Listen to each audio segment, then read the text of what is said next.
Iya, saya Iyalah, saya sebagai anak aja ya. 15-an. Jadi 22 tahun ya, alhamdulillah 61 buku ya dengan Nikah Tanpa Pacaran. Kemudian beberapa cita saya adalah silakan di copy paste cita-citanya bahwa jumlah buku yang diterbitkan harus lebih banyak dari bilangan usia. Jadi kalau saya mau bercita-cita sampai usia 90-an, nah saya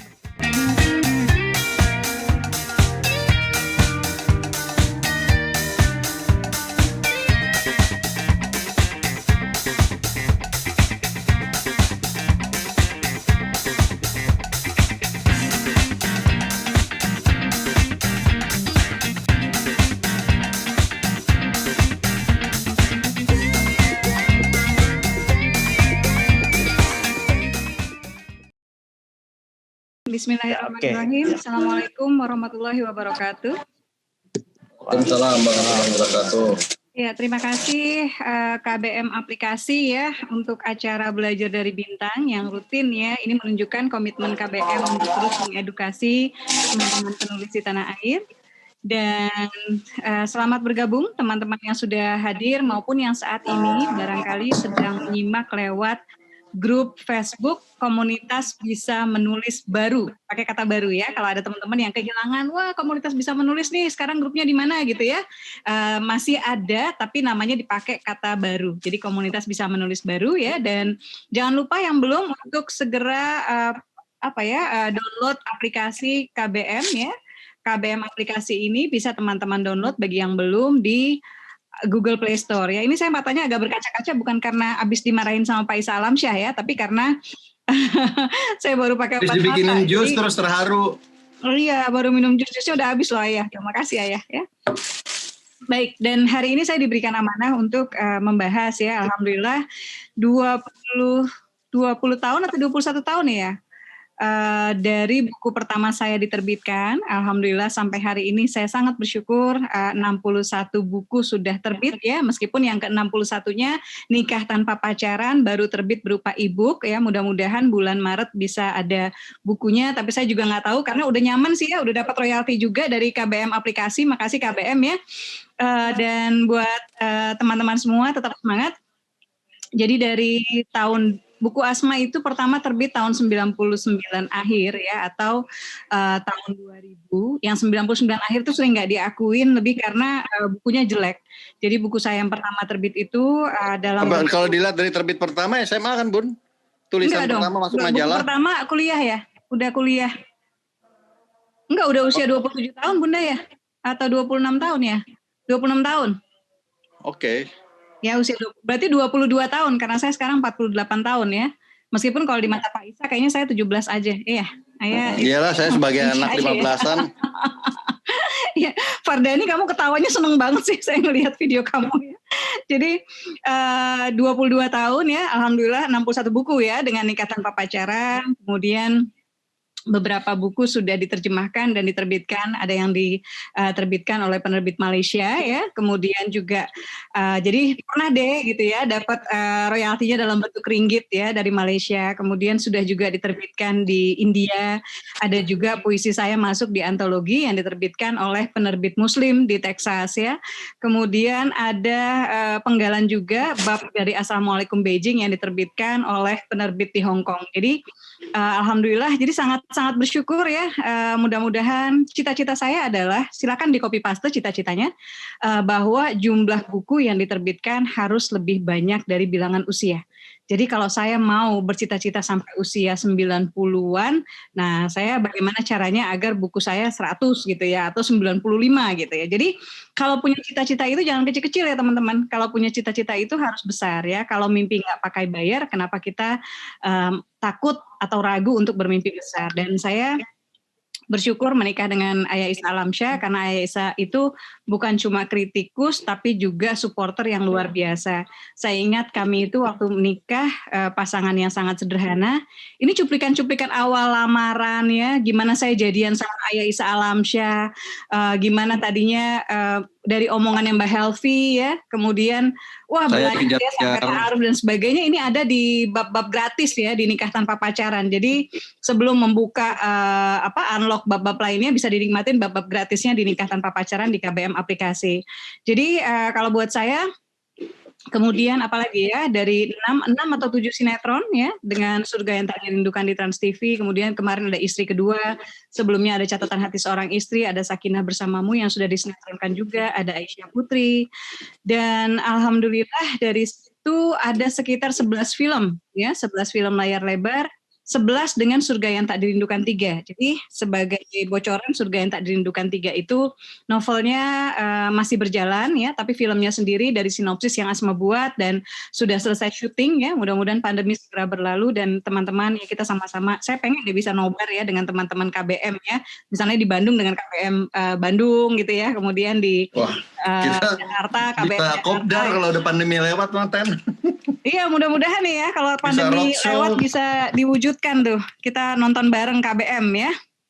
Nah, kemudian yang saat ini berjalan ya, ada buku OTW Nikah. Nah, OTW Nikah ini yang berikutnya akan difilmkan. Insya Allah hari Selasa depan saya meeting dengan MNC Pictures. Jadi saya baru pertama kali ini kerjasama dengan MNC Pictures. Kemudian insya Allah akan ada juga Anak Penangkap Hantu, bukunya Adam Putra Firdaus.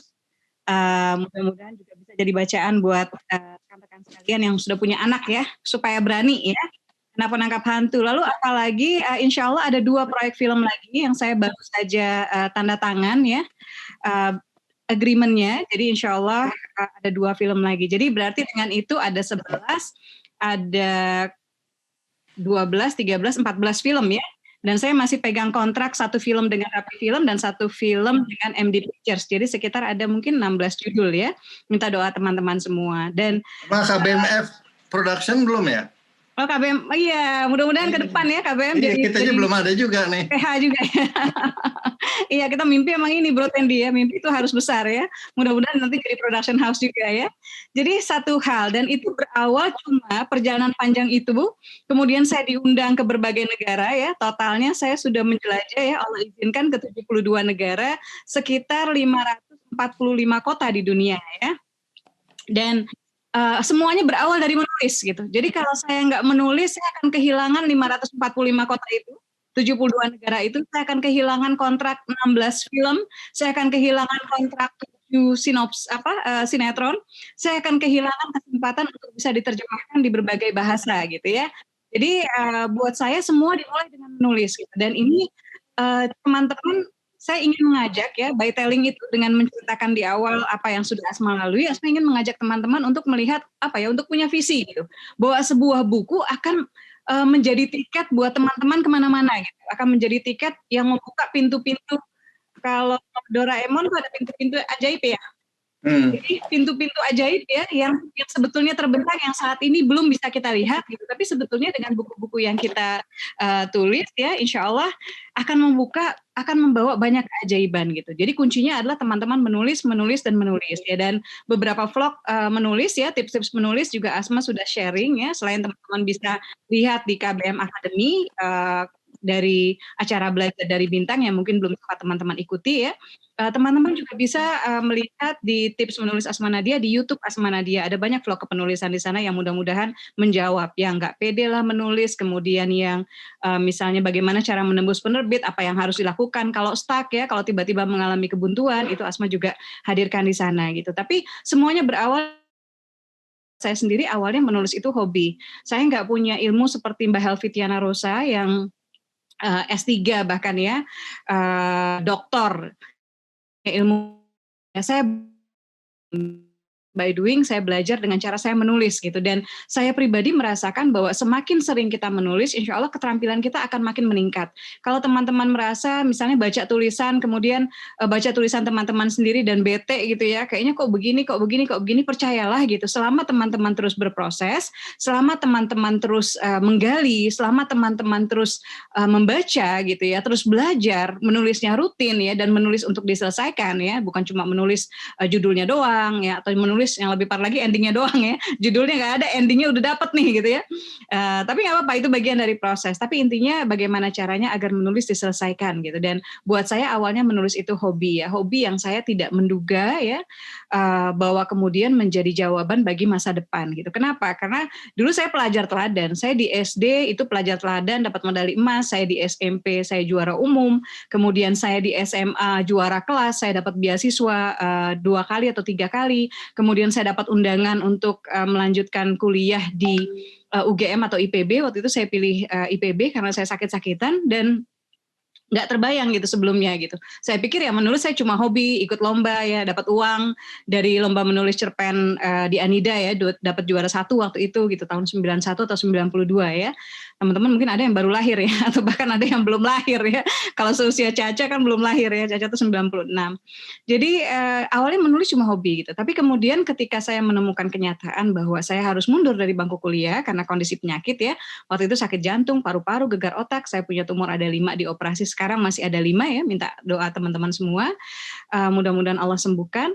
Jadi tiba-tiba saya merasa, wah pintu ke masa depan saya mesti gimana nih. Tadinya saya pikir saya akan jadi insinyur gitu. Tadinya saya udah yakin saya akan diwisuda, saya akan pakai toga, saya bisa mempersembahkan gelar sarjana ke ibu saya gitu. Ternyata itu nggak berhasil gitu. Jadi haruslah saya cari plan B ya. Saya mengajarkan anak-anak TK Nasyid, saya belajar jadi guru TK waktu itu gitu ya, masuk pendidikan, kemudian saya belajar bahasa Inggris gitu ya, meskipun ujung-ujungnya akhirnya saya berpikir ya udah kenapa saya nggak nulis gitu, dan saya mulai fokus nulis gitu. Dari saya awal-awal nulis itu sekitar aktifnya itu pas saya mulai kuliah ya, jadi 91 92 sampai kemudian buku pertama diterbitkan itu agak panjang.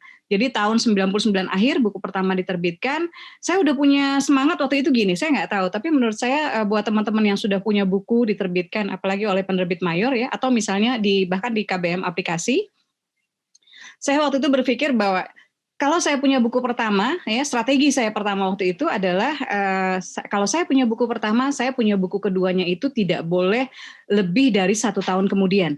Bahkan target saya 6 bulan. Jadi dari buku pertama diterbitkan, 6 bulan kemudian harus ada buku Asma Nadia yang lain yang diterbitkan. Tujuannya apa? Kalau teman-teman punya pembaca yang kemudian menjadi gemar dengan tulisan teman-teman sekalian, tidak perlu waktu lama bagi dia untuk mencari atau menikmati buku teman-teman sekalian gitu loh. Jadi kalau dari buku pertama kan, aduh suka nih dengan tulisan si penulis ini gitu ya, pengen baca buku keduanya gitu. Kalau teman-teman buku keduanya lama kan 5 tahun kemudian hilang itu penggemar, hilang itu fanbase ya. Apalagi seiring beranjaknya usia gitu biasanya bergeser tuh ya minat untuk membaca, mungkin tadinya buku jenis A ya, kemudian jadi buku jenis B gitu. Jadi hal-hal yang seperti ini yang harus diantisipasi. Jadi produktivitas buat saya harus ya, bukan berarti kita menulis asal-asalan, enggak gitu, tetap ya editingnya berdarah-darah tetap ya, tapi punya target bahwa buku pertama saya tahun sekian gitu ya, misalnya tahun ini, maka 6 bulan dari sekarang teman-teman pembaca harus sudah bisa menikmati, atau misalnya 4 bulan dari sekarang, tapi jangan terlalu dekat. Kalau terlalu dekat khawatirnya, kalau buku cetak ya, tapi mungkin kalau e-book nggak berlaku. Kalau terlalu dekat khawatirnya teman-teman tidak menyiapkan cukup ruang untuk promo bagi karya yang pertama. Jadi ini yang diperhatikan gitu. Nah, tapi sebelum ke sana, saya ingin mengajak teman-teman untuk memerhatikan positioning ya. Jadi seorang penulis itu ketika dia menerbitkan karya pertama ya, atau teman-teman bisa lihat nih dari karya-karya yang sudah diterbitkan sekarang ya, sebaiknya melakukan positioning. Misalnya, kalau saya waktu itu dari awal sebelum saya punya karya sama sekali gitu, saya harus memilih apakah saya akan menulis sastra yang serius, apakah saya akan mengambil tulisan buku-buku remaja nantinya, ataukah saya akan ke buku anak gitu. Nah, kira-kira dilihat ya di salah satu tips menulis Asma Nadia di YouTube itu ada tuh mencari kekurangan dan kelebihan kamu sebagai penulis. Ini penting karena kalau teman-teman mengenali kelebihan teman-teman apa, bikin ya deretnya, kemudian kekurangannya apa, termasuk kelebihan kalau bermain di sastra serius apa, kelebihan kalau bermain di buku remaja apa, kelebihan kalau bermain di buku anak apa gitu. Cari yang poin yang kira-kira teman-teman dapat poin paling banyak dan mulailah di sana. Ini menurut Asma ya. Waktu itu buat saya terbiasa menulis buku-buku yang kalau buat saya menulis buku remaja itu mudah gitu. Bahasanya mungkin karena saya dulu saya penggemar Hilman Hariwijaya, jadi kalau sekarang penggemar Pak Isa Alamsyah. sejak menikah ya. Jadi saya suka buku-buku yang lucu, yang santai, yang remaja gitu ya. Jadi akhirnya dulu malah saya nggak bisa bikin buku yang sedih gitu, nggak bisa bikin buku yang mengharu biru gitu. Bisanya bikin yang ujung-ujungnya jadi lucu, ujung-ujungnya jadi lucu gitu. Makanya ada cerpen Asma dulu, zaman dulu banget ya, yang menang itu Koran Gondrong, atau misalnya ada Imut ya, ada Mang Agil ya. Mang Agil tuh tentang orang gila ya, tokoh utamanya gitu. Itu lucu-lucu semua gitu biasanya gitu. Saya susah untuk bikin novel yang sedih gitu. Dan akhirnya dari menulis ya, saya pikir oke, positioning adalah karena buat saya menulis buku remaja itu mudah, kemudian secara bahasa buat saya juga lebih gampang ya, bahasa saya cenderung cetas-cetus dan plos apa ya, dan ceplas-ceplos dan langsung dan renyah gitu ya. Jadi akan lebih bermanfaat kalau saya memulai di remaja ya. Nah, ini teman-teman silakan bikin pertimbangan-pertimbangan kenapa harus memulai karir menulis teman-teman di mana gitu. Jadi kalau buat saya pilihan saya waktu itu ke remaja. Positioning yang lain adalah nama pena ya. Jangan sia-siakan nama pena gitu. Jadi kalau bisa nih kita muncul sekali dengan nama pena yang udah mantep gitu. Dengan nama pena yang kira-kira kalau dibawa ya di luar aplikasi pun gitu. Kalau di aplikasi mungkin tidak terlalu berpengaruh, tapi kalau di luar aplikasi kira-kira gitu ya, nama penanya cukup mencerminkan genre teman-teman ya. Jadi bermainnya di lini mana, remajakah, tadi kayak dewasakah, anakkah ya. Kemudian juga menunjukkan misalnya ya sebagai nama pena, biasanya kita pernah bahas juga sebelumnya nama pena ya. Nama pena itu paling banyak umumnya 3 suku kata, 3 kata, kemudian biasanya akhirannya vokal, jadi misalnya Asma, Nadia, Pipit, Senja, Helvi, Tiana, Rosa, jarang sebetulnya kayak yang Boim Lebon ya. Hilman juga ujungnya vokal, Hilman Hariwijaya. Golagong, Boim Lebon tuh jarang ya. Kemudian biasanya cuma 2 kata ya, maksimal 3 kata yang kayak Helvi, Tiana, Rosa, itu jarang ya. Biasanya 2 kata gitu. Kemudian yang mencerminkan, jadi nama itu mencerminkan jenis tulisannya gitu. Misalnya kalau Asma Nadia, kalau menurut saya ya saya bukan nama pena yang cocok untuk Asma Nadia itu. Nama asli saya Asmarani Rosalba by the way. Buat yang belum tahu, nama pena Asma Nadia mungkin nggak akan cocok kalau menjadi nama pena buku-buku Haroki gitu, atau seri-seri kitab yang bahasa Arab gitu. Itu nggak pas gitu. Tapi nama pena ini akan cocok untuk buku-buku yang populer ya, baik dia ke remaja ataupun dia ke dewasa. Menurut saya masih masuk ke situ gitu. Jadi positioning tadi ya, pilih kira-kira jenis tulisan, kemudian segmentasi ya. Segmentasi ini juga mempengaruhi. Misalnya teman-teman tuh akan lebih mudah untuk melihat-lihat tren, kemudian gaya, masalah ya, kasus remaja ya, ketertarikannya tuh lebih kemana gitu. Apakah ke remaja, persoalan-persoalan remaja, atau mungkin ke persoalan-persoalan rumah tangga, atau mungkin ke persoalan-persoalan pendidikan, atau kemana gitu. Nah, ini mempengaruhi teman-teman ketika memilih segmentasi ya dalam tulisan gitu. Jadi kalau buat saya, teman-teman pertimbangkan ini ya sebelum serius ya, sebelum benar-benar nantinya serius gitu. Apalagi yang sudah punya akun ya, mau nggak mau kan namanya udah pakai akun itu ya, yang sudah punya akun ya. Nah, dipertimbangkan dari sekarang. Jika misalnya boleh diubah nggak sih ya? Atau Bro Bahrul kalau nama itu, nama akun? Bisa. Nama bisa, ya? tampilan bisa, tapi username nggak bisa ya Bro Bahrul ya? Oh, tapi tampilan bisa? Username bisa kalau nggak salah. Username bisa juga ya? Kalau nggak salah bisa kok. Nah, itu kabar gembira kalau misalnya memang bisa gitu. Jadi kita bisa lihat kan apakah nama pena atau nama yang sekarang kita pakai di KBM aplikasi dan misalnya hits ya, apakah kemudian nama itu menurut kita cukup menggambarkan jenis tulisan kita, kemudian cukup misalnya untuk menjadi daya tarik bagi segmen ya tulisan yang kita targetkan ya, kemudian apakah nama pena itu juga cukup menarik, misalnya cukup singkat, cukup simple, cukup punya daya tarik gitu. Dan apalagi misalnya kalau yang berpikir lebih jauh lagi ya, kira-kira nama pena ya nggak mustahil juga kan kemudian teman-teman dari situ bikin toko buku ya, dengan nama-nama sebagai nama pena awal penulis ya. Karir berikutnya misalnya punya cabang toko besar tanah air ya. Amin Allahumma amin ya. Atau misalnya jadi nama PH atau misalnya jadi nama butik ya, sendiri ya, produk sendiri apapun itu gitu. Jadi ini menjadi salah satu pertimbangan. Nah, pertimbangan yang lainnya tadi ya, positioning saya kira teman-teman harus perhatikan itu ya, karena kalau kita tidak tahu segmen yang kita targetkan, segmen yang kita bidik, nanti takutnya kita gamang gitu. Takutnya kita ketika nulis tuh jadi ngawang-ngawang gitu. tidak jelas gitu. Kita mau meraih apa? Kita mau meraih remaja kah? Kita mau meraih yang dewasa kah gitu ya? Khawatirnya nanti remajanya nggak dapat, dewasanya juga nggak dapat ya. Nah, hal yang lainnya adalah bagi saya yang harus diperhatikan bagi penulis yang ingin bertahan, mudah-mudahan puluhan tahun dari sekarang adalah teman-teman jangan pernah mengecewakan pembaca. Karena cukup satu tulisan yang mengecewakan pembaca, cukup pembaca bilang jelek gitu, dan mereka mungkin nggak akan mau lagi baca buku kita gitu. Dan ini satu PR yang kalau buat saya berat gitu. Dan karena gini, buku itu kan abadi, ya, menulis kan profesi yang memang menempuh jalan keabadian gitu. Jadi kalau misalnya teman-teman bikin buku yang jelek gitu, itu sedunia akan tahu gitu. Dan buku itu nggak bisa kita, enggak sih itu bukan karangan kita gitu. Saya menghapus buku itu yang jelek itu dari daftar karya saya gitu. Nggak mungkin gitu. Karena buku itu sudah abadi, buku itu akan diingat selamanya. Jadi jangan pernah menulis sesuatu yang buruk, jangan pernah menulis sesuatu yang teman-teman sesali, jangan pernah menyerahkan atau menerbitkan tulisan yang teman-teman belum puas. Harus ada standar tertentu. Saya ketika menulis Nikah Tanpa Pacaran, saya tahu bahwa masih ada ruang untuk saya memperbaiki Nikah Tanpa Pacaran. Tapi sampai dia terbit ya, at least sampai dia terbit di aplikasi, dia sudah memenuhi sekian kali, sudah berkali-kali, sudah belasan kali editing ya, sehingga pada saat itu saya puas, meskipun saya kemudian sambil baca ya, saya tetap punya catatan ketika buku versi cetaknya nanti yang terbit. Jadi ada bagian-bagian nanti yang mungkin adanya di buku versi cetak gitu. Tapi secara umum ya itu sudah memenuhi standar ASMA gitu ya untuk sebuah naskah yang layak diterbitkan dan nggak malu-maluin bagi penulisnya gitu. Jadi jangan pernah karena saya adik saya juga pembaca ya, Mas Eron. Dan adik saya itu pernah tergila-gila dengan salah satu penulis religi juga gitu. Kemudian sampai suatu hari saya tanya, masih baca nggak Dek? Terus dia bilang enggak, udah nggak baca karya dia lagi. Terus saya tanya kenapa gitu. Terus dia bilang, wah kapok banget gue, bukunya yang judulnya ini itu jelek banget. Itu benar-benar ngomong jelek sampai jelek banget. Dan setelah itu dia memutuskan seperti yang nggak mau lagi baca karya penulis tersebut gitu loh. Padahal bisa jadi buku berikutnya si penulis lebih bagus gitu loh dari buku yang kemarin gitu. Bisa jadi buku yang kemarin memang tergesa-gesa misalnya gitu loh. Tapi ya sudah gitu, buat adik saya udah saya nggak mau gitu.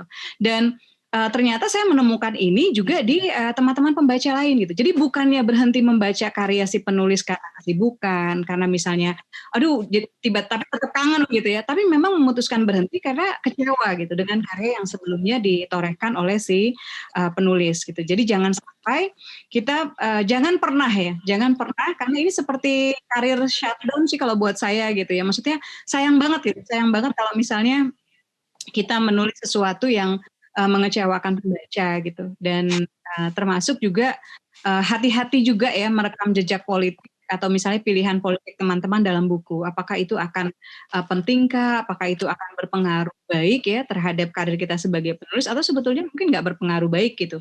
Nggak ada itu pun nggak apa-apa gitu loh, nggak terganggu gitu loh untuk karir menulis teman-teman gitu. Jadi kalau buat saya nggak mau menulis sesuatu yang saya akan sesali, saya nggak akan menyerahkan karya saya. Zaman-zamannya fiksi Islami itu booming ya, itu teman-teman penulis fiksi Islami banyak yang sharing kan, aduh Mbak Asma bingung banget di uber-uber penerbit gitu ya.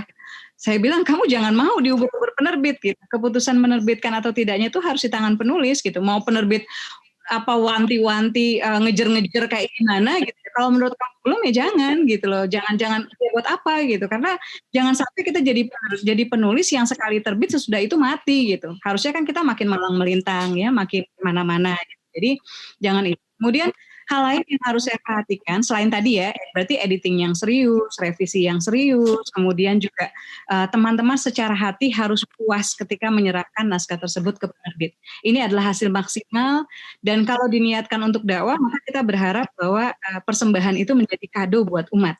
Ya, menjadi kado bagi pembaca kita yang kalau yang namanya ngasih kado kan pengennya yang terbaik ya gitu. Kita nggak akan ngasih kado sesuatu yang kita tahu busuknya masih banyak gitu ya, koreng-korengnya masih banyak gitu. Kita pengen ngasih kado tuh yang udah cantik gitu. Jadi usahakan teman-teman sudah pasti ya sudah merapikan tulisan, typo juga sudah seminim mungkin ya, syukur-syukur nggak ada, kemudian editing juga sudah dilakukan maksimal gitu, dan harus mau berjerih payah terhadap ini sih kalau menurut saya, terhadap sebelum terbit itu maka jerih payah kita mungkin akan banyak di kepenulisan, kemudian sama editingnya ya, Tetapi setelah terbit ya, hal yang lain kalau menurut saya yang seharusnya dilakukan oleh seorang penulis, meskipun sebagian penulis menolak ini sebagai tanggung jawabnya adalah mempromosikan atau mensosialisasikan buku-bukunya. Penulis mau nggak mau, walaupun kita nggak mau, kalau menurut saya kita bagaimanapun sosok yang paling terdepan sih gitu untuk menjadi marketer gitu ya bagi buku-buku yang kita tulis gitu. Artinya apa? Paling tidak adalah gitu ya disebut di sosial media kita atau maksimal disebut di sosial media kita. Jadi gunakan sosial media kita untuk mempromosikan karya-karya kita. Saya jujur senang ya dengan teman-teman yang sudah mulai aktif mempromosikan karya di KBM aplikasi ya, saya lihat di Twitter ya, saya lihat juga di Instagram ya, kadang-kadang saya dicolek juga gitu ya. Jadi selamat buat teman-teman karena menurut saya ini sesuatu yang harus kita lakukan. Termasuk ketika nanti karya teman-teman dipublikasikan atau diterbitkan oleh penerbit ya, penerbit mayor. Jadi usahakan teman-teman ikut membantu pasca terbitnya. Karena buat saya bagi penerbit ya buku kita tuh cuma satu dari ratusan judul atau mungkin ribuan judul yang dia punya gitu. Tapi bagi kita dia tuh baby-nya kita gitu. Dia tuh anak yang kita sayang gitu, yang kita mengandungnya juga ya wahnan ala wahnin juga gitu kan ya, payah dan bertambah payah gitu, melahirkannya juga susah gitu untuk punya sebuah karya gitu. Sehingga kita harus menjadi yang lebih peduli gitu. Ingat bahwa penerbit punya banyak penulis, sementara kita barangkali hanya punya 1, 2, 3 buku gitu loh saat ini. Jadi kita harus rajin mempromokan tadi ya, baik di sosial media, kemudian foto ya, punya foto dengan karya kita, punya foto. Bahkan kalau menurut saya yang di KBM aplikasi ya, nggak mustahil kita print, kita bikin kayak bentuk sosok bukunya gitu, terus kita foto gitu ya. Mungkin Wafa, Hanin ya bisa gitu ya. Jadi dengan cara itu gitu, kita ikut juga mempromosikan karya kita ya, walaupun masih bentuk walaupun dalam bentuk e-book ya, tapi seakan-akan dia nyata. Saya pikir ini salah satu ide mungkin yang bisa dilakukan oleh teman-teman.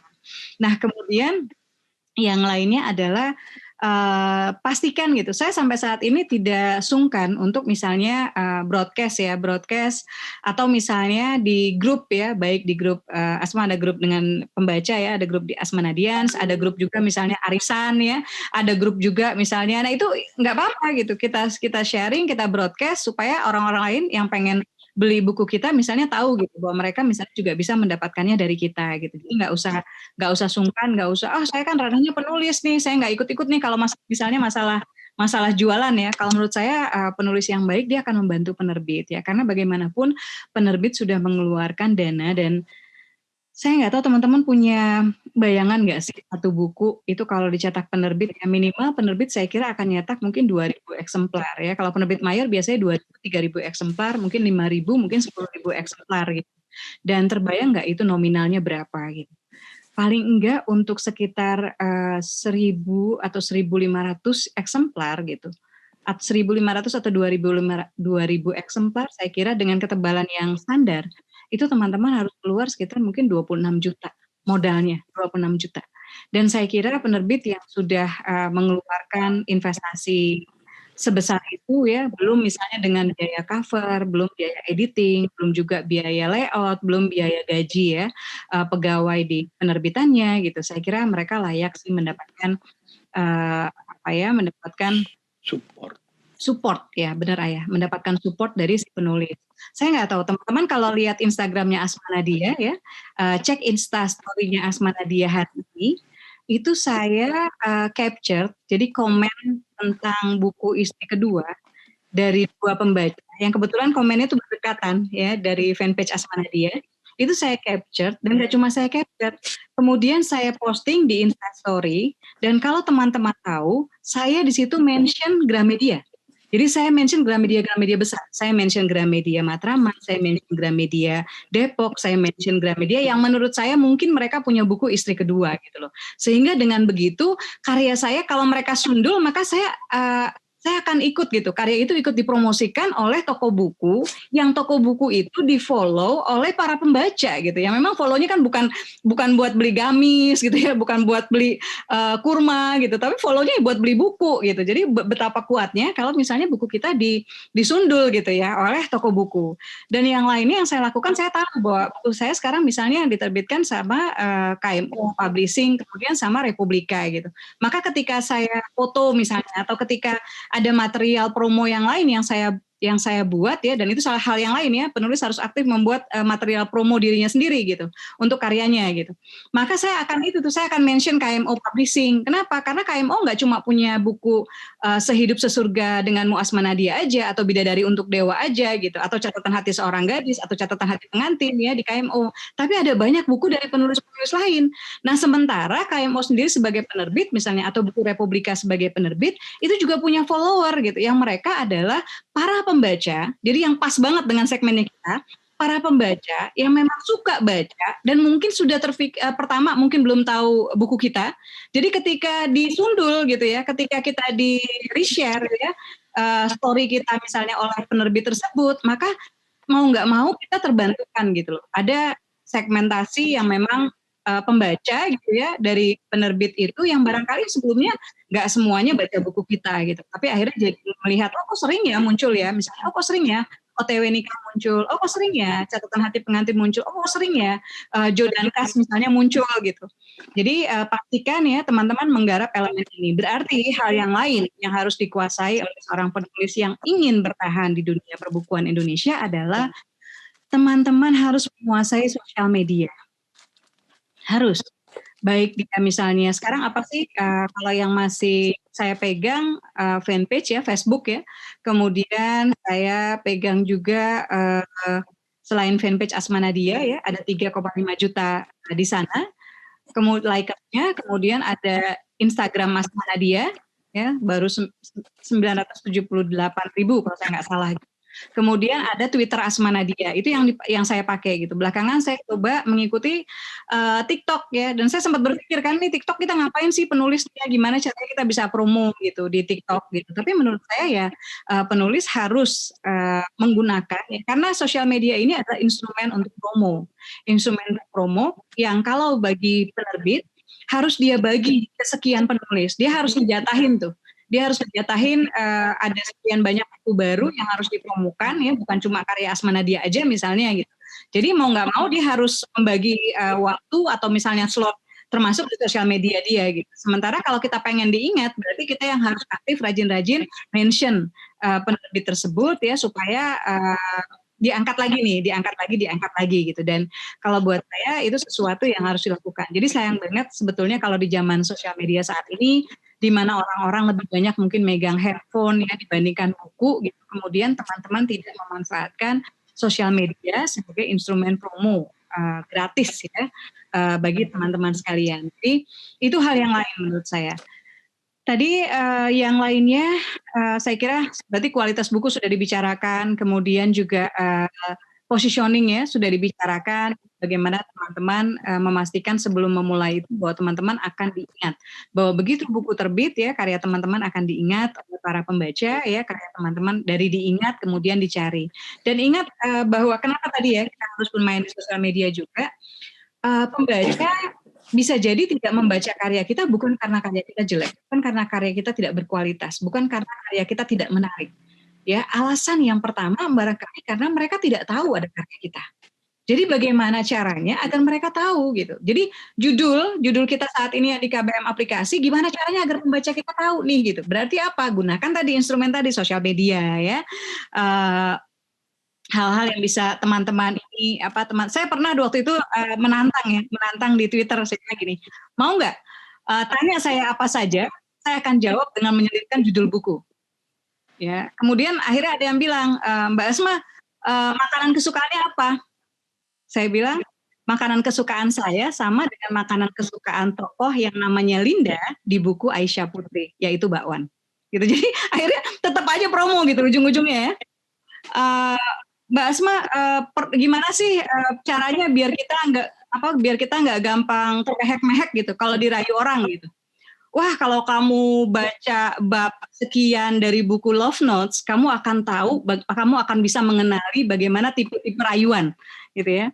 Kemudian ada lagi, Mbak Asma, pernah nggak sih bertengkar sama Pak Isa Alamsyah, ya, sama suami ketika menikah?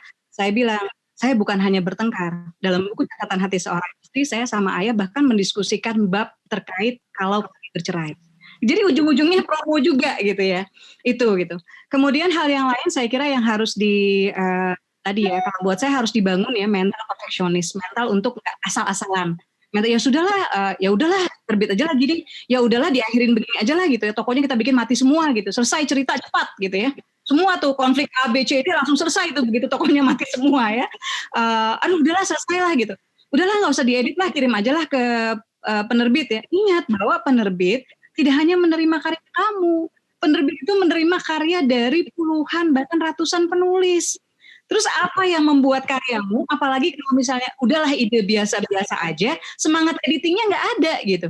Terus apa yang tersisa gitu, yang membuat si penerbit misalnya tertarik gitu untuk menerbitkan karya kamu. Bukannya kamu tuh VIP ya, atau bukan, kita nggak punya juga misalnya posisi secara politik, misalnya pejabat, atau misalnya kita juga bukan selebriti yang punya album rekaman, atau misalnya pemain film yang gimana, yang punya popularitas yang membuat penerbit terlepas dari kualitas karya kita tuh akan gitu ya, ada karyanya si ini nih, enggak gitu.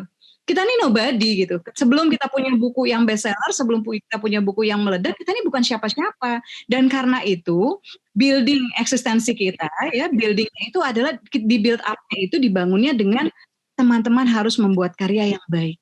Teman-teman harus mau ngedit. Teman-teman kalau ngelihat teman kita lain di KBMers gitu ya, yang rajin ngedit gitu ya, atau produktif sekali, teman-teman harus lebih produktif dari dia. Kalau ada siapa yang misalnya, wah kata-katanya paling cantik, teman-teman harus punya kata-kata pemilihan diksi yang lebih baik dari dia. Jadi semangat untuk menjadi yang terbaik tadi gitu, yang kalau bagi Hilman Hariwijaya ternyata semangat ini tidak hanya dari ketika dia menulis Lupus ya, tapi kemudian dia kembangkan saat dia menulis skenario, gimana caranya skenario dia nomor 1 gitu. Nah buat saya ini gitu, karena memang penulis itu seakan-akan persaingannya nggak kelihatan gitu kan. Kita nggak tahu nih siapa yang nomor 1, apalagi sekarang jarang ke toko buku ya, di bestseller, kita nggak tahu gitu. Tapi sampai saya baru-baru ini pekan lalu saya meeting dengan produser ya, untuk film yang insya Allah rencananya syuting niatnya sih Oktober 2021, tapi saya walau alam ya, yang mereka tuh nanya ke saya gitu ya, sekarang nih penulis religi siapa sih yang masih bertahan ya gitu, siapa ya selain Asma Nadia ya, siapa ya, dia nanya ke temennya juga nggak tahu gitu, padahal kan sebetulnya ada banyak nama-nama lain ya, mungkin dia juga nggak ini gitu, tapi intinya memastikan bahwa kita terdengar gitu, kita terdengar, jadi orang tahu bahwa wah dia masih berkarya. Jadi bisa cari bukunya gitu ya. Dari cari bukunya, kalau bukunya masih bestseller ya, itu menjadi tiket lain gitu, yang mungkin mengantarkan kita pada kepercayaan produser ya, pada kepercayaan stasiun televisi, pada kepercayaan PH mungkin menggarap sinetron gitu. Jadi pastikan sebuah karya yang baik dia tidak akan berhenti di karya itu loh intinya. Jadi teman-teman nggak akan sia-sia waktu, jerih payah, istilahnya berdarah-darah, air mata untuk mengedit sebuah naskah, itu nggak akan sia-sia. Karena sebuah naskah, perjalanannya itu bisa sangat panjang gitu. Tadi kan bisa diterjemahkan, bisa dibuat sinetron, kemudian bisa dibuat film, ya, bisa wah macam-macam gitu loh. Jadi kenapa bisa punya merchandise gitu ya? Kenapa kita tidak sayang gitu loh. Jadi kalau buat saya, kalau penulis yang malas-malasan ngedit itu kayak kamu punya anak tapi kamu nggak sayang gitu loh. Kamu nggak sayang sama baby kamu gitu. Kamu nggak sesayang itu gitu. Karena kalau kamu sayang pasti kamu dandani gitu, pasti kamu percantik, pasti kamu rawat ya. Pasti kamu nggak akan, ibaratnya anak, saya nggak bakal bawa anak saya keluar gitu ya kalau dia masih belum mandi, kemudian ingusnya ke sana kemari gitu kan. Pasti kita rapiin dulu gitu. Nah, jadi kalau memang kamu sayang karya kamu dan kamu ingin karya kamu punya nafas yang panjang, karya kamu bisa mencetak sejarah yang panjang, dari sekarang jangan sepelekan editing, jangan sepelekan juga membuat karya yang bagus yang kita bisa. Jangan sepelekan juga misalnya untuk riset ya, apapun yang dibutuhkan oleh naskah tersebut gitu. Ya, saya baru-baru ini ada hal yang ingin saya perbaiki di Nikahtan Pacaran, mudah-mudahan sempat saya selipkan ya. Karena baru-baru ini saya ngobrol dengan salah satu sutradara ya, dan dia baru meraih Citra. Saya nanya terkait penyutradaraan gitu. Kemudian jawaban-jawabannya wah menarik ya, ini saya izin kutip ya Mas ya gitu. Karena kayaknya menarik nih kalau buat diambil ya, ditambah nih untuk menguatkan sosoknya Ken ya di Nikah Tanpa Pacaran sebagai sutradara muda gitu. Jadi hal-hal yang hanya diketahui oleh para sutradara gitu. Saya merasa sudah cukup tahu gitu ya, dikit-dikit karena sering mendampingi para sutradara ketika kami syuting gitu. Tapi ternyata ada hal-hal yang kalau buat sutradara ini mungkin penerapannya ada jurus-jurus dia ini, kalau buat sutradara yang lain jurus-jurusnya lain lagi gitu ya. Jadi bayangkan betapa kayanya gitu ya, betapa banyak bahan, betapa banyak, seandainya kita punya banyak waktu gitu. Apalagi nih ya, sorry, buat para jomblo fisabilillah, ya, buat para singlelillah, kalau kamu belum punya istri, belum punya suami, belum punya anak, please gitu, buktikan kamu lebih punya waktu gitu ya dengan editing yang lebih baik bagi tulisanmu. Karena saya ngerti kalau yang udah punya suami atau udah punya istri, saya kebetulan punya ayah Isa Alamsyah yang suami siaga ya, suami mandiri ya, malah bisa masakin istri ya, bisa ngurus istri dengan baik ya, bukan istri ngurus suami apa ya. Tapi kalau misalnya yang suaminya nikah kebetulan sama orang Padang, yang setiap orang Padangnya masih yang ini lagi, orang Padang dan ibunya mengelola restoran Padang gitu kan, yang setiap hari tuh harus ada 6 lauk, 7 lauk, 8 lauk di meja gitu. Itu kan pusing juga gitu waktunya. Tapi kalau kamu masih belum nikah, berarti masih banyak ruang kamu untuk bisa ya, untuk bisa menyempurnakan. Yang lainnya adalah nih sebelum saya buka dengan tanya jawab ya, saya persilakan Bahrul nanti. Terakhir adalah teman-teman tidak harus membaca. Ya, membaca yang pertama tulisan-tulisan yang baik, tulisan-tulisan yang bestseller, tulisan-tulisan yang difilmkan. Kenapa? Saya sendiri masih mencari novel misalnya yang novel-novel bestseller dunia gitu ya, yang sudah difilmkan, itu saya cari tuh ya. Karena buat saya itu menarik gitu loh. Saya harus tahu nih aslinya naskah novelnya kayak gimana sih gitu. Kenapa? Karena novel ini naskah yang menarik perhatian si produser. Itu novel, bukan skenario. Skenario dibuat, kalau dia merupakan adaptasi novel, skenario itu dibuat dari gitu ya, dari berdasarkan novel tersebut gitu. Jadi saya pengen tahu daya tarik novel ini apa sih yang membuat si produser A, B, C, D misalnya memperebutkan novel ini gitu. Kemudian baca tulisan-tulisannya kalau di KBM aplikasi, teman-teman baca tulisan-tulisan di KBM aplikasi, terutama yang udah hits ya, untuk tahu ya, untuk mencuri ilmunya ya. Saya juga belum sempat, tapi saya juga niat ke sana ya. Untuk mencuri ilmunya, apa sih yang membuat tulisan ini ternyata bisa dapat royalti sampai 100 juta ya, Hanin ya. Wafa ya, ada yang royaltinya udah 17 juta, 38 juta gitu. Kemarin saya disodorkan ayah ada sharing dari salah satu penulis yang dapat royaltinya lumayan dan dia bilang dia bisa membebaskan tanah gitu akhirnya. Tanah apa sawah ya? Sawah.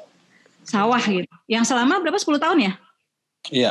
10 tahun, Mbak. Selama 10 tahun itu sawah digadaikan gitu dan akhirnya dari uang KBM royalti dia di KBM itu kan subhanallah gitu. Itu subhanallah dan ini kesempatannya terbuka, nggak ada istilahnya nggak ada sikut kiri sikut kanan, nggak ada dari permainan misalnya dari KBM tim atau apa, nggak ada. Ini semua fair treatment ya, jadi teman-teman punya kesempatan yang sama, adil banget sistemnya gitu. Jadi silakan dimanfaatkan ya. Tadi itu saya kira yang lainnya adalah hal-hal yang harus dilakukan seorang penulis.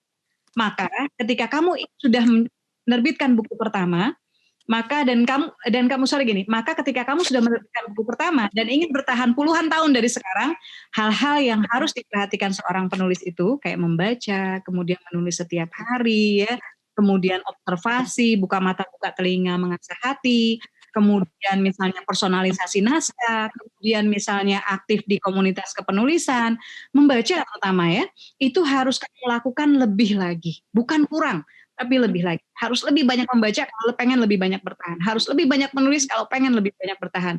Dan yang lainnya adalah tenaga kita, fokus kita itu akan berkurang. Apalagi seiring bertambah usia, bertambah fase kehidupan, yang tadi belum nikah jadi menikah, yang menikah punya anak, yang punya anak mungkin nanti punya cucu atau punya usaha apa gitu. Mau nggak mau fokus kita akan berkurang. Maka jangan habiskan fokus kita pada hal-hal yang nggak penting.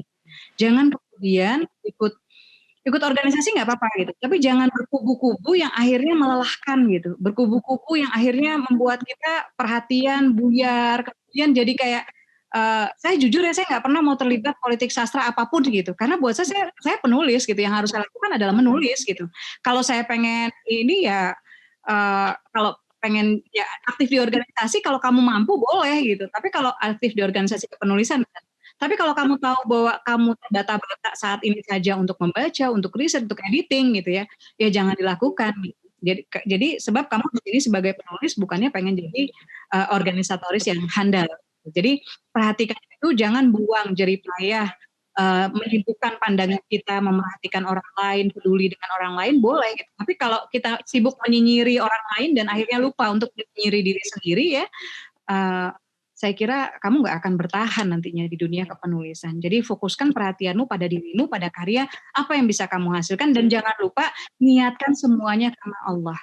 Dengan begitu, insya Allah pencapaian kita mudah-mudahan tidak hanya berhenti di dunia, tapi mudah-mudahan juga menjadi ladang kebaikan, ya, ladang pahala di akhirat kelak. Terima kasih. Billahi taufik wal hidayah. Assalamualaikum warahmatullahi wabarakatuh. Silakan tanya jawab gimana, Bro Bahrul? Ya, oke teman-teman, luar biasa ya materinya, full daging ya. Oke, sudah ada juga Itu nih Asma belum pertanyaan. cerita gimana dia adaptasi ketika film laris, dia adaptasi untuk, ini kan sebetulnya gimana survive kan, dari Ya. cuman penulis ini jadi penulis novel, terus kemudian jadi penulis yang dibukukan, difilmkan, penulis yang disinetronkan. Itu sebetulnya perjuangannya lama loh. Asma ngasih catatan hati seorang istri itu berapa tahun kemudian baru disinetronkan ya Bun. Oh iya, betul. Diceritain deh Bun gimana tuh bisa survive begitu. Ya. Iya. Terus Jadi belajar dari Hanum juga ya kan. Bro Bahrul, sebelum kita Ya. masuk ke ini ya, teman-teman baik yang sudah punya buku yang diterbitkan penerbit mayor, atau misalnya sudah punya karya yang di KBM aplikasi, jangan lupa cetak karyanya. Misalnya 1, 2, atau 3, atau punya 10 eksemplar. Tujuannya apa? Setiap kali kamu bertemu dengan orang penting, kasih.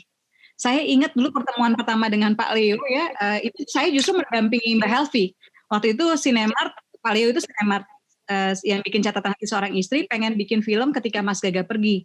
Jadi saya diminta mendampingi Helvi waktu itu gitu. Sebelum kemudian filmnya diputuskan untuk diproduksi sendiri. Dan waktu itu saya bawa buku catatan hati seorang istri. Tapi masih bertahun kemudian, sampai kemudian saya kira berapa tahun ya, mungkin 5 tahun, 6 tahun, 7 tahun, 8 tahun ya, sampai kemudian catatan hati seorang istri itu difilmkan, disinetronkan gitu. Jadi memang perjalanannya panjang. Saya bayangkan, saya punya buku pertama akhir tahun 99, film pertama saya tahun 2009, itu berarti 10 tahun. Nah orang kan nggak melihat ke situ, melihatnya wah Asma Nadia punya film kayak tiap tahun gitu, tapi padahal perjuangan itu panjang gitu. Dan tidak hanya di situ, nanti ada. Dan film pertama bayarannya gratis Bun, bisa dianggap kan? Bisa dianggap gratis, karena saya honornya masih kecil, kemudian ada kita harus umroh bareng tuh untuk syuting di sana gitu. Yang lain dibayarin, saya enggak. Jadi ya. Nah tapi itu juga jadi pembelajaran. Setelah itu setiap syuting saya memasukkan unsur bahwa dari perjanjian bahwa penulis harus dilibatkan di kalau misalnya kita syuting gitu. Jadi kalau syuting misalnya ke Budapest, Suatu Surga yang Tak Dirindukan 2, ya saya ikut ke Budapest gitu. Sehingga saya nggak tahu ya teman-teman udah baca Surga yang Tak Dirindukan 2 atau belum, tapi saya pakai settingnya lumayan tuh untuk Budapest, Eropa Timur, kemudian saya selipkan masa kegemilangan Islam gitu. Karena ya buat saya mahal gitu, saya bisa ke sana gitu kan ya, dan sebelumnya saya ke sana tapi berapa 10 tahun yang lalu. Jadi saya mendampingi akhirnya bagaimana memastikan agar film Asma Nadia setiap filmnya gitu ya, itu mudah-mudahan nggak ada lebih banyak kebaikannya daripada kemanfaatannya, daripada kemudaratannya. Itu saya hadir hampir di mungkin 70-80% lokasi syuting, kebanyakan Asma hadir gitu loh, kecuali Surga yang Tak Dirindukan 3 kemarin karena pandemi ya, saya diundang, tapi buat saya jadi kasihan juga sama pemain dan sama kru gitu. Karena saya juga belum tentu sehat gitu. Lebih baik mereka lebih sedikit orang kayaknya lebih banyak, lebih bagus gitu. Jadi memang itu. Belum kemudian menyesuaikan bahwa kita harus punya ini nih, harus punya aplikasi, harus punya e-book gitu ya. Nah, itu penyesuaian yang lain. Kemudian belum misalnya saya menerjemahkan lebih dulu buku-buku saya bahkan sebelum diminta gitu. Jadi saya punya naskah Assalamualaikum Beijing dalam bahasa Inggris, saya punya naskah novel Surga yang Tak Dirindukan dalam bahasa Inggris gitu. Dan kemarin baru ada penulis dari Qatar ya yang menerjemahkan Surga yang Tak Dirindukan 2 ke bahasa Arab. Ya, yang mau baca boleh ya. Jadi ini perjuangan gitu, perjuangan dan biaya sendiri waktu menerjemahkan ke bahasa Inggrisnya gitu. Tapi coba saya nggak ingin opportunity datang gitu ya, kesempatan itu datang, tapi preparationnya nggak ada, tapi kesiapan saya nggak ada gitu. Jadi saya pengen anytime saya ketemu sama penerjemah, orang yang tertarik untuk menerjemahkan dari naskah bahasa Inggris saya udah punya gitu. Itu. Oke ya? Siap. Oke, langsung kita tanya jawab ya, Mbak Asma, Pak Isa ya. Sudah ada yang resen ya dari tadi, ada Mbak Fardani. Mbak Fardani silakan. Ya. Udah. Singkat langsung Mbak ya. Kalau untuk kontrak yang film kan itu biar dua pihak antara publishing sama penulis sama-sama untung, itu pelajarinya bagaimana?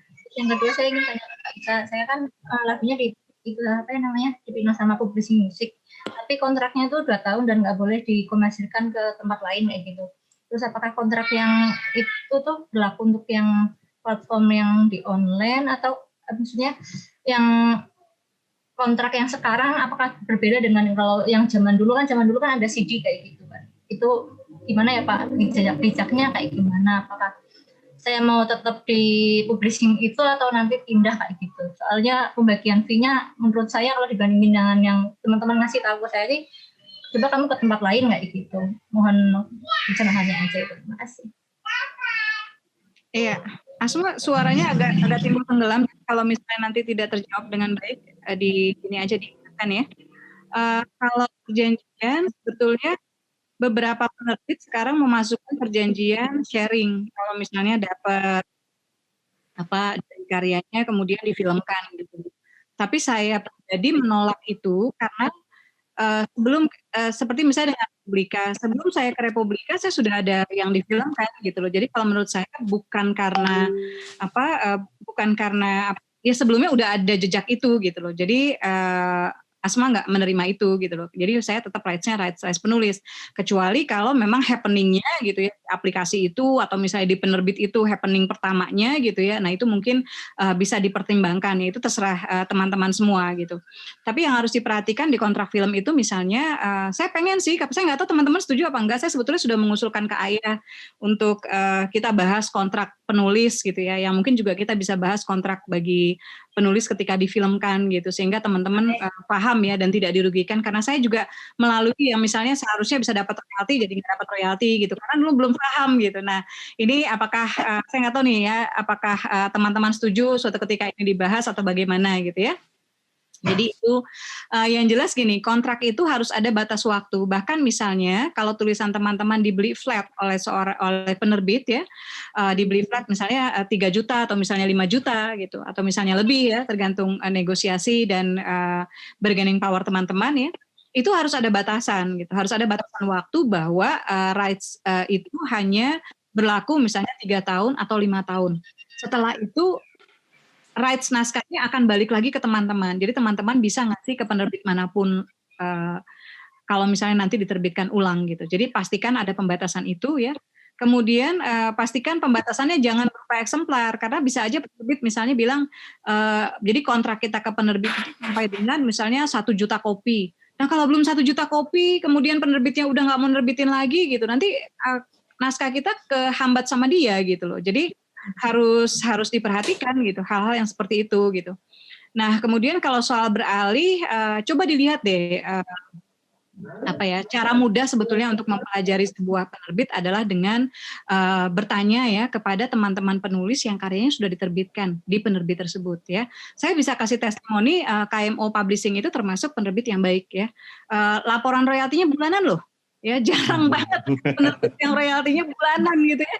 Jadi saya masih dapat ya tiba-tiba gitu ya tiba-tiba ada laporan gitu ya dan yang bagus itu ada laporan written ya berapa yang keluar sama misalnya jumlah haknya penulis gitu. Jadi tapi kadang-kadang gini juga, saya juga ada nih penerbit yang kalau ngasih royalti berjalan gitu. Tapi saya udah nggak tahu nih buku ini laku berapa, buku ini laku berapa, buku ini laku berapa gitu. Waktu saya di penerbitan dulu di Lingkar Pena Publishing House waktu jadi CEO, itu saya masih bisa ngamatin tuh, wah judul ini catatan hati seorang istri sekian, catatan hati di setiap doaku sekian, catatan hati pengantin, wah bagus nih gitu ya. Wah catatan hati seorang gadis bagus misalnya di bulan-bulan apa gitu. Kemudian yang mulai turun apa sehingga bisa kita fokuskan untuk promo gitu. Sebetulnya penulis tuh perlu dapat data itu supaya dia bisa alokasikan misalnya ngambil kutipan-kutipan lebih banyak gitu ya. Itu dari buku yang mana yang memang kayaknya perlu di-push gitu promonya gitu. Jadi tanya ya karena akhlak penerbit itu macam-macam gitu. Kalau aplikasi, kalau menurut saya KBM aplikasi saya nggak tahu yang lain dan memang tidak dari berita-berita ya saya belum tertarik ya untuk mendalami aplikasi-aplikasi kepenulisan yang lain tapi saya percaya dengan Ayah Isa Alamsyah, saya percaya dengan Tendi, saya percaya dengan Dewa Eka Prayoga, dengan Batul saya nggak tahu deh saya percaya apa nggak percaya kok ya. Nah, intinya menurut saya mereka orang-orang baik gitu loh. Ayah Isa tuh bisa dengan mata berkaca dan terharu gitu menjelaskan gimana penulis yang udah dapat royalti, kemudian bisa ngajak istrinya makan enak gitu ya, atau kayak yang tadi yang sawahnya bisa dibebaskan. Ada lagi yang dia tunjukin ke saya bisa bayar hutang gitu, dan itu kebahagiaan tersendiri gitu. Jadi buat saya lebih aman kita bermain ya dan setia. Ya pastikan kesetiaan ini penting loh, kesetiaan ini penting. Saya nggak tahu ya teman-teman, tapi kalau teman-teman lihat saya sejauh ini kecuali Surga yang Tak Dirindukan 2, saya untuk sinetron setia dengan Sinemart. Dan kesetiaan itu penting kalau buat saya gitu loh. Apalagi ketika pihak yang misalnya kita tahu nih aplikasi atau misalnya PH atau apa lagi dibully atau apa gitu, maka dukungan kita itu sangat-sangat berpengaruh gitu. Dan orang-orang tuh nggak akan lupa, kalau buat saya kebaikan itu akan teringat terus gitu loh. Dan ini menjadikan ketika teman-teman punya masalah teknis atau apa, nanti mereka juga bisa lebih support gitu. Jadi saya nggak tahu menjawab apa enggak ya, tapi perhatikan tadi gitu ya. Kemudian satu ya, kalau buat teman-teman yang diterbitkan bukunya, jangan terhenyak dengan wah 15% gitu ya. Wah royaltinya 15% atau misalnya 20%. 15% tapi ternyata dari harga net. Ya harga net itu harga neto ya, harga neto itu berarti dipotong 50%-nya gitu. Nah berarti teman-teman nggak besar dapatnya gitu. Jadi kalau bisa ya 10% atau misalnya awal-awal 8% tapi dari harganya harga bruto, harga jual gitu. Jangan dari keuntungan. Jangan dari keuntungan. Jangan sudah back dulu. Terus kemudian buat tip tambahan nih, kalau kita nerbitin indie, jangan mau bikin perjanjian kalau kita ngeluarin uang. Udah kita nyetak, kita ngeluarin duit, terus mereka bikin perjanjian ikatan, itu udah nggak benar. Penerbit itu hanya boleh ngikat kita kalau dia ngeluarin duit duluan, dan kita nggak ngeluarin uang sama sekali. Ya, kalau teman-teman yang udah bayar biayanya, apanya segala macam, jangan teman-teman lagi yang diinikan. Oke. Siap. Oke, lanjut ke pertanyaan kedua. Ada Mbak Latifah Ramlah. Silakan Mbak Latifah Ramlah. Assalamualaikum. Waalaikumsalam. Bunda Asma. Begini Bunda, saya mau menerbitkan buku, tapi masih mikir-mikir nih. Takutnya yang buku yang diterbitkan itu nggak ada manfaatnya. Di otak saya itu tulis. Menurut Bunda, ada nggak patokan sebuah tulisan sudah bermanfaat atau belum? Ya, kalau menurut saya pertanyaannya itu harus diubah tuh. Kalau kamu punya naskah dan kemudian ragu untuk diterbitkan, apakah bermanfaat apa enggak? Pertanyaannya harusnya itu sudah dimulai pertanyaan itu sebelum kita menulis, ya nggak sih? Iya lah. Ya kan, sebelum kita menuliskan gitu. Lantas kalau kita menulis, tanya dulu gitu, manfaatnya apa dari tulisan kita, mudaratnya apa gitu. Bisa nggak manfaatnya lebih banyak dari mudaratnya misalnya, gitu. Jadi kalau manfaatnya lebih banyak dari mudaratnya, maka ya udah lanjut gitu. Tapi kalau kira-kira untuk menyampaikan ini mudaratnya lebih banyak, jangan gitu. Karena ya sayang gitu, sayang. Saya kalau buat saya sih, saya nulis novel itu bisa lama gitu. Surga yang Tak Dirindukan 1 tuh bisa 7 tahun gitu ya, bisa 1,5 tahun, 2 tahun gitu, 3 tahun. Dari ide awal kayak Jilbab Traveler Lost Box in Korea kan awalnya ide tahun 2006. Novelnya jadinya tahun 2014 gitu, lama banget kan gitu. Jadi saya nggak mau menghabiskan waktu yang lama untuk sesuatu yang nggak bermanfaat gitu loh bagi orang lain gitu. Dan buat saya manfaat materi itu kita perlu gitu. Tapi saya masih berharap manfaatnya tuh yang lebih gitu loh dari Allah gitu. Dan Allah pasti bisa ngasih pahala atau kebaikan yang lebih gitu, ganjaran yang lebih gitu. Jadi kalau dari awal kira-kira kita ragu, jangan, mendingan kita pilih tema. Atau kadang-kadang keraguan itu bukan dari tema, tapi dari cara kita menuliskannya. Kayak misalnya di Surga yang Tak Dirindukan 1 ada adegan pemerkosaan, ada adegan masokis misalnya. Tapi saya memilih cara sedemikian gitu, sehingga masokisnya itu nggak bikin orang jadi malah ketagihan, atau misalnya pemerkosaan itu menjadi sesuatu yang sweet atau sesuatu yang erotik, enggak gitu. Harus mencapai tujuan bahwa itu perbuatan biadab, itu brengsek, itu inhuman gitu, nggak manusiawi gitu. Jadi pastikan gitu caranya. Gitu. Saya jujur kalau teman-teman baca ya, bahkan di Nikah Tanpa Pacaran buat saya penting banget untuk bisa ngebuat orang baper gitu. Tanpa kita harus ada adegan yang buka resleting lah, buka unbutton lah, kancing atau apa gitu. Buat saya enggak gitu ya. Bahkan saya maksudnya kayak untuk cium bibir aja buat saya enggak gitu loh. Karena saya menjaga gitu bahwa ada mungkin mata-mata yang lolos gitu, yang remaja yang tiba-tiba baca megang karya kita, atau mungkin ibunya yang baca gitu ya, taruh di situ gitu. Saya pengen buku Asma Nadia itu bisa jadi buku yang halalan toyiban gitu. Dia toyib, dia halal bagi mata siapapun gitu. Bahkan kalau misalnya si anak tiba-tiba buka buku Asma yang Cinta Dua Kodi, atau yang misalnya Bidadari untuk Dewa, atau yang misalnya Sehidup Sesurga Denganmu, mereka nggak akan mendapatkan hal-hal yang unfaedah tadi gitu loh. Itu gitu. Dan lagi terutama tadi Ayah sempat ngomong soal pornografi ya, terutama karena hal seperti itu kan sekarang di YouTube gampang sekali diaksesnya. Kemudian kalau kita lihat film juga, saya masih setia deh dengan drama Korea, dan lebih aman anak saya nonton Avatar gitu, atau nonton ya Avatarnya sekarang saya lihat kok ada bikini sih gitu ya.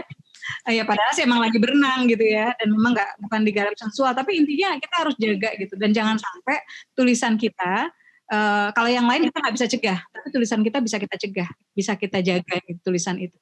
Percayalah akan lebih kalau ragu mendingan jangan gitu ya. Tapi yang jelas bukan soal diterbitkannya dari awal ketika kita menuliskannya gitu. Apakah kita sendiri masih bertempur gitu, ini manfaatnya, ini kayaknya ada kekhawatiran gimananya, hilangkan, eliminasi, bukan berarti nggak boleh tulis, eliminasi kekhawatiran itu dengan cara kepenulisan, dengan misalnya pemilihan diksi, atau misalnya skip adegan. Saya nggak tahu, tapi semenjak karya Asma alhamdulillah difilmkan, itu waktu Assalamualaikum Beijing, itu ada adegan Dewa Prayoga dengan, bukan Dewa Eka Prayoga ya, Dewa Prayoga tokohnya di Assalamualaikum Beijing itu dengan Anita. Mereka kan ada one night stand tuh ya gitu. Tapi bagaimana saya menjaga di situ adegannya gitu ya, sehingga orang bisa mengambil kesimpulan tapi nggak akan memancing pikiran nakal movie maker gitu. Nggak akan memancing kenakalan misalnya sutradara atau misalnya scriptwriter gitu. Saya nggak pengen berkontribusi terhadap inspirasi yang enggak. Jadi saya jaga itu. Jadi adegan-adegan yang saya jaga ketika saya, maksudnya ya one day mungkin tulisan kita akan difilmkan, nah jangan sampai ada adegan-adegan yang menginspirasi atau berkontribusi terhadap kenakalan pikiran atau kenakalan imajinasi orang-orang yang membacanya. Kalau dia pembaca biasa mungkin hal lain gitu, ya tetap bukan hal yang baik. Tapi kalau dia punya kekuatan untuk menerjemahkan karya itu ke film atau sinetron gitu, atau ke FTV gitu, kan sayang. Nanti kita berkontribusi. Gitu ya, mungkin ya. Latifah, Mbak Latifah. Oke, untuk waktu sudah 20.33. Gimana? Saya boleh ini nggak? Tadi kayaknya Muhammad Usman Asy'ari itu nanya dari tadi ngacungin tangan, boleh nggak? Boleh, silakan. Oke, silakan Mas Usman, Muhammad Usman Asy'ari. Oke, terima kasih sebelumnya. Izin bertanya, kan awal saya juga baru menulis saya masuk ke suatu perguruan fakultas yang jurusannya sesuai dengan penulis, yaitu Pendidikan Bahasa dan Sastra Indonesia. Alhamdulillah baru terbit kemarin itu antologi puisi baru 1 di akhir tahun, alhamdulillah. Nah, gini saya ingin memberikan motivasi kepada ingin bertanya, katanya seorang penulis itu harus masuk ke suatu fakultas atau lembaga atau komunitas yang menunjang kepada keahlian kepenulisan. Padahal itu suatu kekeliruan gitu. Dilihat dari yang lain juga bisa gitu. Bukan. Pertanyaanmu apa? Pertanyaannya, bagaimana sih cara mengubah kekeliruan dari mereka? Maksudnya kekeliruan pemikiran bahwasanya seorang itu dapat menjadi seorang penulis, masuk ke suatu lembaga atau fakultas atau komunitas kepenulisan. Mungkin segitu deh sekian. Terima kasih sebelumnya. Iya, ya cara paling sebetulnya itu hal-hal yang nggak usah pikirin juga sih gitu. Maksudnya kamu cukup menjadikan diri kamu bukti gitu. Jadi kalau buat saya ya saya membuktikannya dengan ya oke, saya nggak punya latar belakang sastra gitu, tapi saya harus sukses gitu loh. Tapi kalau komunitas, kamu butuh komunitas seperti misalnya di Facebook di grup komunitas bisa menulis baru ya. Kenapa kamu harus aktif? Karena penulis itu pekerjaan. Ada saya bahas di YouTube channel Asma Nadia, mudah-mudahan berkenan subscribe ya. Saya bahas tentang betapa kita kita butuh, karena kita profesi, penulis itu profesi yang nggak ada bosnya, nggak ada atasannya, nggak akan ada yang ngasih deadline ke kamu gitu. Maka kamu harus bisa memberikan deadline bagi dirimu sendiri gitu. Dan karena itu kamu butuh komunitas, supaya komunitas itu memacu kamu untuk produktif gitu. Kamu lihat, wah Veronica udah ada karya barunya, wah Wafa udah ada gitu, wah Hanin udah ada gitu, wah Fardani udah ada gitu ya. Jadi kamu terpacu dengan itu gitu. Kalau enggak kan kita kayak nggak berenang di dunia yang sama gitu kan. Apalagi misalnya satu perawat, gitu kan, satunya insinyur, satunya desain grafis, satunya ini nggak dunia kepenulisan. Jadi kamu kalau di komunitas menurut saya akan bermanfaat, bukan suatu keharusan tapi akan bermanfaat buat kamu. Dan kadangkala kayak saya menghargai Mas Golagong. Mas Golagong itu sudah eksis di kepenulisan, sudah punya buku sebelum beliau bergabung di Forum Lingkar Pena. Tapi ketika beliau bergabung, maka bergabungnya beliau di Forum Lingkar Pena itu menjadi penyemangat gitu loh bagi anggota-anggota yang lain. Gitu ya. Jadi nggak usah terlalu jadi gini, kita nggak usah pemikiran kita terhadap, fokuskan pikiran kita pada gue harus apa nih biar sukses, gue harus apa nih biar bertahan, gue harus apa nih biar ini gitu ya. Itu harus mendapatkan porsi lebih banyak dibandingkan misalnya kok dia begini sih, kok organisasi ini begini sih gitu, kok orang ini begini sih, kok penulis ini begini sih gitu loh. Ya seringkali kita apa ya, waktu 24/7 24 jam selama seminggu gitu ya, sebulan, setahun dan seterusnya itu minim sekali gitu, karena kita harus bagi dengan profesi, kita harus bagi dengan kesibukan yang lain, dengan keluarga dan lain-lain. Jadi kalau fokus kita diambil, fokus kita curahkan pada hal-hal lain gitu ya, itu pasti akan mengurangi produktivitas. Belum kalau hal-hal lain itu misalnya membuat emosi jiwa ya, membuat kamu marah, jadi adu argumentasi, jadi nggak bahagia gitu. Saya cenderung nggak deh. Kenapa? Buat saya penting, buat gue bahagia, gue harus bahagia. Hanya kalau gue bahagia, gue bisa berkarya, gue bisa melakukan banyak hal dalam satu waktu. Jadi gue harus bahagia. Jadi hal-hal omongan orang yang nggak penting gitu. Wah, Asma Nadia tuh nulisnya teme-teme, atau misalnya Asma Nadia nulisnya apa ya, nulis mewek atau apa, buat saya aduh itu nggak penting dan nggak akan membuat saya nggak pede, akan membuat saya misalnya jadi rendah diri, akan membuat saya ya udah deh gue nggak usah nulis gitu. Enggak. Selama saya menulis, pikiran saya adalah saya harus menulis hal-hal yang perlu. Bahwa orang menyalahpahami nggak apa-apa, it's okay gitu. Tapi Allah tahu niat saya gitu. Dan buat saya yang penting Allah tahu gitu loh, itu gitu. Jadi itu ya, Dek ya, fokuskan ya energi kamu, ikut komunitas, dan kamu udah di ini kan, udah di komunitas bisa menulis kan, ya, atau ikut komunitas yang di daerah juga boleh, ikut banyak komunitas nggak apa-apa, tapi jangan jadi perang gitu ya, jangan jadi sibuk adu debat kusir ini yang membuang waktu gitu. Kamu ingat kamu penulis, dan kerja penulis adalah menulis dan menulis. Oke, terima kasih Bunda. Ya, sama. Ya, oke teman-teman. Karena waktu juga ya yang membatasi kita di malam hari ini. Kalau dari antusias memang masih banyak juga pertanyaan yang ada di kolom chat maupun yang masih raise hand di malam hari ini ya. Mudah-mudahan nanti kita lanjutkan di pekan yang berikut ya, di pekan depan dengan Bunda Asma juga gitu kan. Oke, sebelum ditutup closing statement terakhir barangkali Mbak Asma. Ya, saya berharap ya, saya sangat berharap teman-teman memanfaatkan sekali, banyak sekali kemudahan gitu, karena teman-teman lahir ya menjadi penulis ya di situasi seperti sekarang, di mana untuk riset itu mudah ya, bahkan sekarang kita bisa bilang, oke Google, tell me about apa gitu ya, ada mesinnya ya yang jawab gitu ya. Jadi manfaatkan sekali untuk riset gampang, untuk menerbitkan sekarang ada KBM aplikasi. Jadi buang sisa-sisa. Kalau masih ada yang punya excuse, yang punya alasan, saya nggak nulis karena nggak punya waktu, saya nggak nulis karena nggak sempat, saya nggak nulis karena nggak punya fasilitas. Please pikirkan ya, alihkan tulisan kamu menjadi oke, gue harus apa biar gue punya fasilitas, oke gue mesti ngapain supaya gue punya waktu, oke gitu. Jadi akhirnya kita terbiasa berpikir untuk menyelesaikan masalah-masalah yang ada, dan kita bisa menjadi hamba Allah yang lebih produktif, yang lebih bermanfaat ya, menjadi sebaik-baik hamba yang paling banyak memberikan manfaat bagi orang banyak gitu. Dan sebagai penulis kamu punya peluang itu gitu, kamu punya peluang memainkan kata, kamu punya peluang bisa menghibur orang lain mungkin yang sedang suntuk, atau membuat mereka yang tadinya putus asa, mungkin bahkan pengen bunuh diri, jadi tiba-tiba bersemangat dan merasa bahwa nggak ada hidup yang sia-sia gitu. Mereka yang mungkin merasa terlalu kotor, nggak mungkin hijrah dan sebagainya. Saya bikin catatan hati seorang gadis karena saya ingin mengajak siapa saja yang merasa pernah kotor, bahwa tidak ada yang terlalu kotor untuk meraih surga gitu. Jadi ayolah gitu ya, mainkan pedang kalian yaitu pena ya, mainkan pena kita ya, jadi penulis yang menyebarkan kebaikan, yang mencerahkan, yang berkontribusi terhadap kemanfaatan, dan mudah-mudahan dengan begitu insya Allah kita dunia akhiratnya dapat. Semangat buat teman-teman semua. Oke, terima kasih Mbak Asma, teman-teman semuanya ya yang sudah hadir. Alhamdulillah ini banyak juga testimoni positif juga ya dari teman-teman yang ada di grup ini. Oke, terakhir ya kita foto bersama dulu ya. Silakan teman-teman bisa screenshot masing-masing nih di halaman pertama ya. Karena kalau dari semua kita ada berapa halaman itu ada ya, kita masing-masing ya. Silakan screenshot teman-teman semua. Oke, hitungan 3, hidupkan kameranya boleh dihidupkan. Ambil screenshot masing-masing di HP ataupun di laptopnya. Oke, hitungan 3, 1, 2, 3.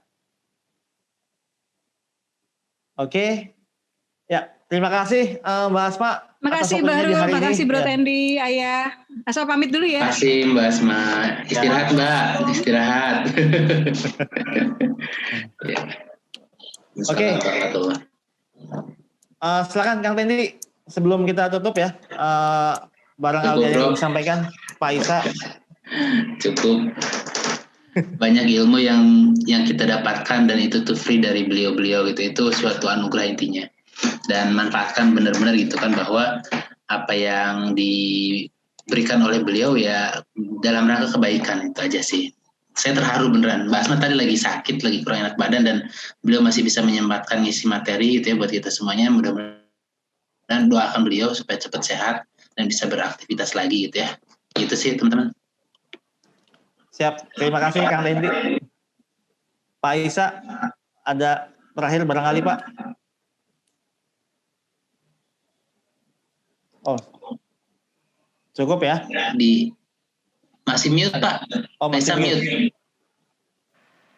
Oh ya, saya mohon maaf sama teman-teman di Rising Star, di RSEC, kemudian di Rising Star 1 Million. Jadi pokoknya kalau saya agak abai itu biasanya karena ya masalah waktu dan ini. Pokoknya sering-sering up aja gitu. Pokoknya kalau udah kerjain 3 tugas berarti ke RSEC nanti masuk ke 1 million kalau 1 juta pertama. Terus kemudian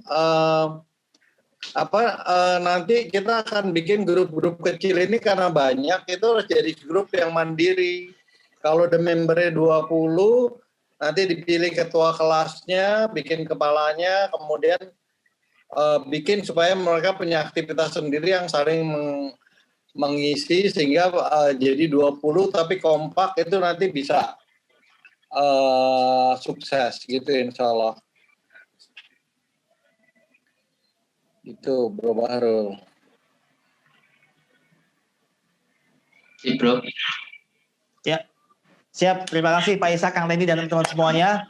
Dan bagi teman-teman yang ada di Facebook Group hari ini menyaksikan ya, yang ada juga di Zoom, yang belum install aplikasi KBM App, silakan segera install juga ya. Malam hari ini langsung buka Play Store, ketik KBM App ya, bisa diinstal dan langsung bisa baca-baca di situ. Banyak juga kategori tulisan dan ada juga tulisan dari Bunda Asma dan Bunda Helvi juga ada di situ gitu kan. Yang masih bingung nanti bisa gabung ya di grup-grup yang sudah ada, yang kita sebar juga linknya.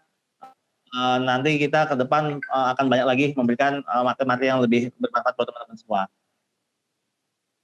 Oke, kita tutup teman-teman malam hari ini dengan sama-sama baca hamdalah. Terima kasih Wafa. Alhamdulillahirobbilalamin ya. Terima kasih untuk semua pengisi acara. Kami pamit teman-teman semuanya. Assalamualaikum warahmatullahi wabarakatuh. Waalaikumsalam warahmatullahi wabarakatuh.